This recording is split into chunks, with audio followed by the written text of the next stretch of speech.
ડાંગમાં પરિવારથી વિખૂટી પડેલ વૃદ્ધાનું પરિવારજનો સાથે પુનઃસ્થાપન કરી જિલ્લા પોલીસે માનવતાસભર કામગીરી કરી।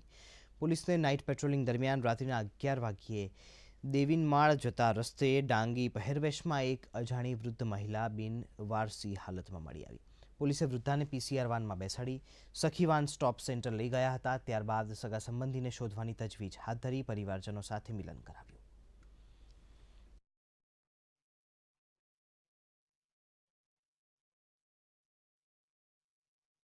આ મહિલા રસ્તામાં એમ જ પડેલી મળી આવતા એની હાલત બહુ દયનીય હતી અને એમને પછી સર્વાઈવ કરીને અને પોલીસ સ્ટેશન ખાતે લઈ આવ્યા હતા।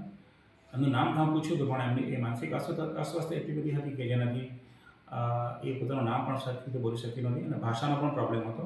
એમના ભાઈને રૂબરૂ સંપર્ક કરતા એમને પછી એ મહિલા જે છે જે માનસિક રીતે અસ્વસ્થ છે લીમડીબાઈ ગામિત નામ એનું જણાયું હતું અને લીમડીબાઈને પછી એના ભાઈઓ લઈ ગયા હતા।